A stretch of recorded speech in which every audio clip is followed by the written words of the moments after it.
Non. Waouh. Ah les gars, franchement là, dans ces prochaines années, non. Oh. Non mais là, tous les gosses là qui sont nés entre 2005 et 2015 là, les gars, vous allez bien manger hein, d'ici les prochaines années, c'est moi qui vous le dis. Et salam le monde, c'est Hakim Babassi, j'espère que vous allez bien les amis. On se retrouve évidemment pour cette bonne nouvelle les gars. Et ouais, ça fait plaisir quand il y a des très bonnes nouvelles. Et bah les gars, aujourd'hui on va parler d'une très très bonne nouvelle. Puisque bien sûr les gars, c'est officiel. Osman Sahraoui les gars, va jouer pour le Maroc. En tout cas, il a opté pour la nationalité sportive marocaine. Les gars, pour ceux qui ne connaissent pas encore très bien ce joueur, évidemment, on va revenir en détail sur voilà, qui il est, son parcours, ce qu'il peut apporter en tout cas à l'équipe nationale quand il sera sélectionné, évidemment, Inch'Allah.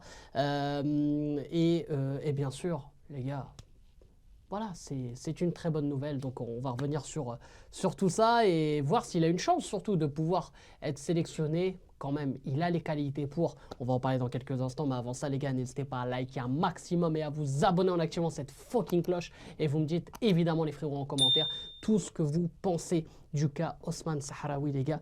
Bien sûr, c'est à vous de jouer juste sous la vidéo, les frérots. Voilà, juste sous la vidéo, c'est à vous de jouer. Osman Sahraoui, les gars.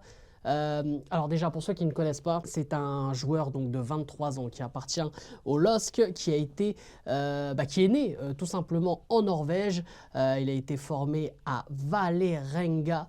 Vålerenga, c'est un club de première division en Norvège. Il a rejoint en 2023 Erenven pour une saison. Il a réalisé 52 rencontres avec Erenven en l'espace de un an avec 9 buts à la clé et il a été transféré voilà, cet été du côté du LOSC. Donc pour un transfert de 8 millions d'euros, il s'est engagé pour 5 ans. Côté international, il a fait une sélection, les gars, une seule sélection, en tout cas c'est ce qui est marqué sur Wikipédia, avec le Maroc U17, les gars en 2017, et ensuite, évidemment, il a été chez les jeunes du côté de la Norvège, donc avec les moins de 19, et aussi avec les espoirs. Il a eu une dizaine de sélections en comptant les 19 et les espoirs, et quelque part, un match seulement avec l'équipe 1 de Norvège, donc un match amical, donc évidemment pas de match officiel, donc voilà, il était encore possible pour lui de choisir le Maroc.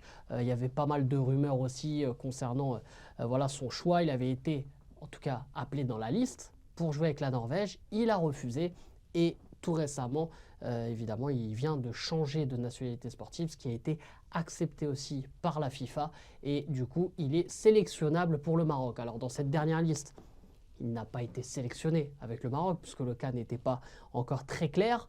Et les gars, tout simplement, c'est une très bonne nouvelle parce que ça fait quand même un joueur en plus du côté offensif pour le Maroc. Et surtout, les gars, là, on va pas se mentir, hein, on a un vivier offensif incroyable. Avant d'énumérer tous les joueurs qu'on a, parce que les gars, je vous dis, on va très très bien manger, les frères. On va très très bien manger. Je vous le dis, on va très très bien manger. Il faut revenir aussi d'abord sur ses qualités à Osman Sahraoui, parce que si on en parle, c'est que c'est pas n'importe qui, les gars. Puisque déjà, du côté des Erenven, beaucoup en ont parlé, du côté du championnat hollandais, du championnat néerlandais de Eredivisie. Beaucoup en ont parlé. C'est un joueur qui est très fan du 1 contre 1, qui dribble beaucoup, qui est provocateur, qui sans cesse va chercher le 1 contre 1, puisqu'il joue au poste d'ailier. Voilà, il peut jouer un peu aussi au milieu, participer au jeu, mais c'est plus voilà, un ailier comme un Ben Sekhil ou encore un Homash, mais avec aussi cette vivacité dans le 1 contre 1. Il se rapproche plus d'un Ben Sekhil d'ailleurs, donc il pourrait être dans cette concurrence. Voilà, et c'est un joueur vraiment qui pue le foot aussi. Du peu que j'ai vu avec le LOSC lors de ses préparations et des matchs, notamment dans les tours préliminaires et barrages de Ligue des Champions, c'est un mec qui pue le football, les gars. Ah, c'est un mec qui pue le football. Ça se voit, c'est du Maroc, hein. C'est du Maroc, les frérots. Pour moi, les Marocains ne peuvent que aimer ce genre de joueurs. Voilà, qui peuvent offrir du spectacle, qui vont évidemment essayer de changer le match sur un dribble, une passe. Voilà, c'est ce type de joueur. c'est ce type de joueur. Et voilà, dans le championnat hollandais, il s'est fait remarquer comme ça. Il avait de très bonnes stats concernant les dribbles. Il était dans les meilleurs dribbleurs du championnat. Il avait même remporté aussi en Norvège, je sais plus, un prix d'un jeune joueur, un truc comme ça, je sais plus ça. C'est un truc, ouais, c'était marqué sur Wikipédia. Après, j'avoue, j'ai vu après la confirmation sur un site internet, mais c'était marqué en norvégien. J'ai eu la flemme de traduire les frérots, mais en tout cas, voilà, il se faisait déjà énormément remarquer en Norvège. Et en Norvège, on en voulait vraiment, notamment en sélection A, il était sélectionné. Mais il s'est dit, bon, voilà, c'est bien sympa de jouer avec Odegaard et Haaland, mais j'ai envie de jouer quand même une grande compétition ou deux. Parce que la Norvège, voilà, ils ont deux gros joueurs, mais après, c'est le vide complet. Donc, c'est un peu dommage. Donc, du coup, pour Sahraoui, en plus, il y a eu des images, les gars, qui ont tourné lors de la Coupe du Monde 2022 où il était interviewé, je sais plus par qui, mais en tant que supporter, où il était heureux pour le Maroc. Donc, ça, c'était en 2022, il y a 2 ans. Donc, quand il jouait encore en Norvège, donc encore méconnu. Et voilà, on sentait que c'était logique ce choix pour le Maroc et on en est heureux. Et quand je parlais tout à l'heure, les gars, du vivier offensif qu'on a, les gars, il faut s'arrêter 2 secondes et se dire que c'est incroyable ce qu'on est en train de vivre. Non, c'est incroyable. Parce que nous, les gars, à l'époque, bon, on mangeait avec du pain qui n'avait pas de mie, du pain qui était congelé, les frérots. Non, mais c'est vrai. On mangeait pas du pain dans du pain, nous, on mangeait de l'air dans de l'air, nous, tu vois. Non, mais sérieusement, là, c'est-à-dire qu'il y en a un qui se blesse, frère, on peut l'oublier, il y en a 2 autres qui arrivent, tu vois ce que je veux dire? Non, mais les gars, je vais vous dire la liste, parce que, les gars, juste dans les joueurs offensifs, hein, on parle des joueurs offensifs. Hein. Ben Sekhir, Brahim, Adli, Diop, Sahraoui, Abou Khlel, Sebari, El Khannous, Zarouri, Ezelzouli, Akhomash. Je m'arrête. Khalas, c'est bon. T'as vu tous les joueurs offensifs qu'on peut avoir, qu'on peut proposer? Moi, pour moi, les gars, je vous dis la vérité. Il y en a certains qui vont dire, ouais, mais t'es marocain, tu dis ça. Ouais, Oui, on est le pays, certes, qui a gagné une CAN. Enfin, la dernière fois où on a gagné cette CAN-là, l'arbitre, il tapait dans les mains pour siffler. Ok, c'était en noir et blanc, il n'y avait pas beaucoup de témoins, il n'y a pas de souci. Mais là, les gars, avec les listes qu'on propose, regardez juste dans le secteur offensif ce qu'on a, vous pouvez pas me dire qu'on ne peut pas gagner au moins une CAN. Et en plus de ça, chez nous, à domicile. Je sais pas ce qu'on peut faire d'autre. Franchement, je sais pas ce qu'on peut faire d'autre, les gars. Je sais pas. Je sais pas. Maintenant, tout le monde naturellement choisit le Maroc. Il n'y a même pas de question de ouais, mais non, ils veulent jouer pour le Maroc. Ça y est. Cette Coupe du Monde 2022, on dira ce qu'on veut. Il y a eu un avant-après, on le sait.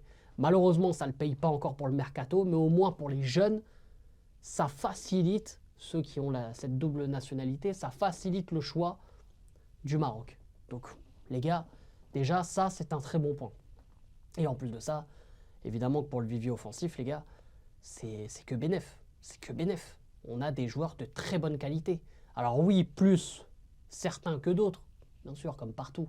Voilà, si on a un Ben Sekhir qui se blesse, bon, ça nous embêtera un peu plus que voilà, un Bourlel ou bien sûr, il faut être honnête.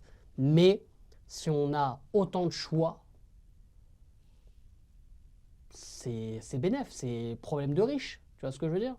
Là, à cette heure-ci, on est capable d'aligner 2 équipes compétitives. Au moins 2 équipes de 11, tu vois. Donc que des jeunes choisissent le Maroc de plus en plus des jeunes cracks, des jeunes talents, c'est pas n'importe qui. Hein. Sahraoui, les gars, très très bon joueur, je vous le dis. Vous allez voir ce que ça va donner en Ligue 1. Moi, j'ai confiance en ce joueur. Il y a un petit aussi du côté de Montpellier qui a l'air pas mal. Ah les gars, moi je vous dis, là, on va bien manger ces prochaines années. Mais moi, je veux manger à ma faim. C'est-à-dire avec un trophée ou 2. Je veux voir de mes propres yeux le Maroc soulever un trophée. Tu vois ce que je veux dire? Et on ne va pas créer la Ligue des Nations africaines, hein, comme en Europe. Hein, non, je veux la CAN. Et même, vas-y, même je rêve la Coupe du Monde. Vas-y. Enfin, on a été en demi-finale, on a peur de quoi maintenant? Je veux au moins la CAN déjà. Déjà la CAN, on verra quand même, parce que là, je suis parti un peu trop loin. Mais la CAN, je veux la CAN de mes propres yeux. Je veux, tac, que ce soit Hakim Ziyech, que ce soit même Romain Saïs, que ce soit Neybet, je veux quelqu'un qui soulève la canne, en vrai, tu vois ce que je veux dire? Donc voilà, je suis heureux les frérots, tant mieux. Mahba Sahraoui, bienvenue mon frérot, et j'espère que, bah déjà j'espère qu'il sera sélectionné le plus vite possible. Après, évidemment, il y a beaucoup de choix et il y aura énormément de concurrence devant, ça il faut en être conscient. Mais voilà, il y a un Hakim Ziyech qui peut trembler, les frérots. Les gens ils vont dire ouais je fais un pressing de fou ça Hakim Ziyech, mais allez, bref, on en reparlera, vivement les prochains matchs déjà, et on en reparlera. En tout cas les frérots, prenez soin de vous, c'était Hakim Pas Possible, je vous aime, je vous laisse, et bien sûr les frérots, comme d'habitude, dis-moi Maghreb.